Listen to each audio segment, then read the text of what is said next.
It's very rare, if ever, that you will get me into the theater to see a horror movie unless you have something that is very interesting that will hook me in and bring me in to watch said horror movie. It's just unfortunate that most of the movies that were released today in the horror genre are lacking that. But Nick Cage is a cultist serial killer.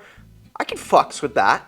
Everybody, welcome to another episode of Ian Talks. I know it's been a while since we've done it. I don't have any more excuses. I'm sorry. But on the last episode, if you remember, at the end of it, I said I wanted to talk about the movie Longlegs. The movie has thus came out since then, and I went to go see it. And here I am sitting in front of the green screen talking about it. I just finished filming an episode of Forever Face Lock, but that's why we're doing group bunch filming sessions and production sessions so I can get videos out on a more consistent level, and I'm very, very excited about that shit.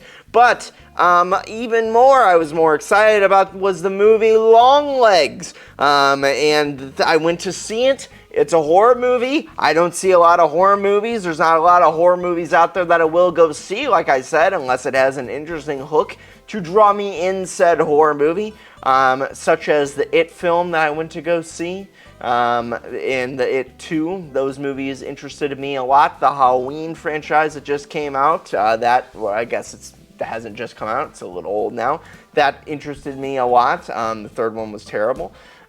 Scream 5, that interested me a lot. I thought that movie was bad, but seemed like most people liked it. What else? What other horror movies? The Barbarian movie, just on the trailer alone, went to go see that. That was not what I thought it was going to be. So, needless to say, I am not the biggest fan of horror movies, like I said, unless something hooks me or drags me in, just because I feel like that genre has been dug into quite a lot, and they're having a lot of trouble finding creative and rich and fresh new ideas with that franchise. And fresh as in, like, I've seen the paranormal thing a million times. I've seen fucking the serial killer thing a million times, and I just don't care anymore. It's just generic. But if you can find something fresh and interesting, and if the killer has a really great actor like Nicolas Cage, or like Ethan Hawke in Black Phone, or like Bill Skarsgård in It, I might be intrigued to check that film out. And this movie is no different. However, I would be lying if I said that Nicolas Cage was even the main drawing factor to go see Longlegs for me. It was the marketing strategy. Because if you remember not too long ago, the marketing strategy for the movie Longlegs was a couple teasers. About 6 months before the movie was released, Neon, the studio behind Longlegs, released a couple teaser trailers. Well, I guess you could say teaser trailers. They're about 30 seconds to 45 seconds. Two of them. And they were not actual teasers for the film. They were 911 calls and phone calls. Very, very, very creepy ones, and then there was a synopsis of the film that talked about who was starring in it and the consensus of the movie. So the first one was the 911 call. That was fucking terrifying. That was essentially a father murdering his children over the phone, and it sounded real. And it was really, really, really creepy, and all you know about it was that it was about a cult movie, and Nicolas Cage was in it, and someone just murdered their family. And the description, I'm looking at it right now, the description, the title of the film, or the video that they released, was Every Year There Is Another. It kind of reminds me of the Raka Raka, like, skit things that they did, Ash vlogs or whatever, where they, like, made it seem like it was a real, like, cult serial killer thing. And I think that the marketing of this movie is actually maybe slightly inspired by Raka Raka, but more in a concise, actual storytelling way. And then the second one, Remember to Say Your Prayers. It was one called Remember to Say Your Prayers. It was the phone call between the mom and Micah Monroe Harker.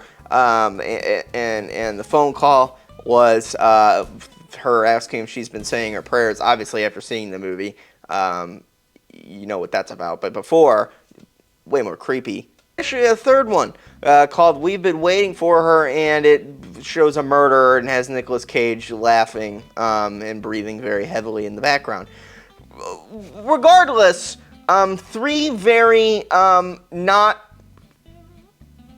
plot-telling, descriptive teasers, but were creepy and mysterious and makes you feel unsettled, which is something that Longlegs as a film was very, very good at doing, and that's why I can say with success or with happiness that Longlegs may be the best horror movie that I've seen in quite some time.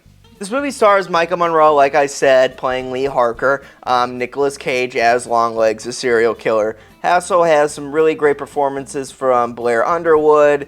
There's only a couple, actors in this for a lot of... Everybody did their job. That's all I'm going to say. Everybody did their job, but the plot mainly follows Harker chasing down Longlegs, and then Blair Underwood as Agent Carter is in it quite a lot as a secondary character. But what this movie does that I feel like horror movies don't do too often because they're too lazy to, is actually have a plot that's very interesting, have a villain that's very interesting, and on top of it, if you're going to try and be a horror movie, not being so simple to just scare your audience with jump scares. Longlegs does a really good job at making you feel unsettled, making you feel like something is under your skin, making you feel confused, like you are trying to figure out this murder mystery with Harker, and just uneasy throughout the whole movie. You're uneasy. But not uneasy in the terms of uneasy because you're afraid that a jump scare might come. I guess you could be afraid of that, but I feel like most horror films go for the uneasy factor, that you're gripping the side of your chairs and you're pushing back because you're waiting for that jump scare because the music cuts or something or another happens. Longlegs does it in a very different way, where this movie feels more like a thriller than a straight-up horror movie. It reminds me a lot of the movie Prisoners, where the way that it's filmed with the lens and it's taken out, and the Harker's performance, or Micah Monroe's performance, she's clearly, something's going on there, and Nicolas Cage, where it just makes you feel like there's something more, there's something creepy, there's something devastating, there's something that you don't exactly understand what's going on. And it's just shot in a way to make you feel uneasy. I don't know any other way to describe it. But I would rather get that in a horror movie every single time than watching a paranormal activity movie and just expecting a jump scare. I don't see a lot of appeal in that to me. Longlegs seems to have been filmed and marketed and taken care of with a lot of attention to detail behind it about how it wanted to look, how it wanted to feel, how it wanted to be filmed. In horror movies, as fast as they're being pumped out these days, not taking that care, not taking that extra step, not taking that observation, and not really, just like that. That's not... Longlegs probably has two of that, and two scenes where it does that, and it really doesn't. It just, because it kind of builds up to that, and it still gets you either way. But uneasy, as in seeing Nicolas Cage laughing and screaming in a car for no reason, or fucking hearing the 911 calls, or seeing the mom behind the car at the end of the movie, or seeing Nick Cage in the house while Harker's outside of it, or seeing the doorway, the empty doorway, thinking that something's going to pop out in the background, but nothing ever does. It's very genius in a way how Oz, the director of this film, Yeah, Oz Perkins, I want to make sure. How Oz Perkins is able to use the mediocrity of today's horror genre in his advantage to make a very great thriller, but maybe not an absolutely terrifying horror movie. It's unfortunate in the media these days that the media will push out all the time with all these reviews. The scariest horror movie I've seen in years. It's not that. Is it the scariest horror movie I've ever seen? No. Is it a perfect film? No. But is it a damn good film with a lot of attention to detail that does it better than the majority of horror movies that come out today? Absolutely. Absolutely. It's not even close. And I just wish that more horror movies would do this. Where you would take that attention to detail. And you would take that chance to make your, you don't rely on jump scares. Whenever I left the theater for this film, I was creeped out enough where I was nervous enough going home or sitting home. Even though it's fake. It's fucking Nick Cage. If Nick Cage was actually on crack, this is probably what he would be. But I wasn't afraid that Nick Cage was going to pop out, I guess. But you still feel unsettled. We all left the theater and we were like, what the fuck was that? If I have any gripes about this film or anything that I wasn't particularly over thrilled about, I think it's the thing that most people are going to be not overly thrilled about. Obviously, I've kind of gone to spoilers a little bit, but another spoiler is that this movie does get supernatural at the end of this film a little bit. And that's when it does lose it for me a little bit. But they did it still, I thought, in a pretty good way. I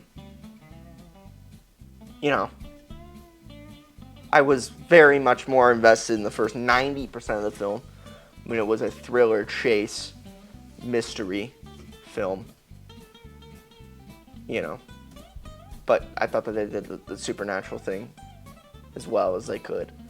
Especially with the mom. I thought the mom was very, very creepy. And they played it off very well. It's just not my cup of tea anymore, as you can tell. But I thought that they did it pretty good. And I thought that the movie ended pretty well. And I think that Longlegs is one that you should definitely check out. Because it's great. It's damn good. So anyways, that was me talking about Longlegs. Hopefully you enjoyed this episode of Ian Talks.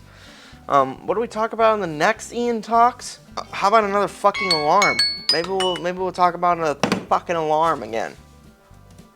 It's got to be Deadpool Wolverine, I'd imagine. Seen that on Thursday. So an Ian Talks video will be out for that. That movie looks great. I'm very excited about that one. So yeah, I would imagine the next one's going to be my Deadpool vs. Wolverine review. Or Deadpool and Wolverine review. But yeah.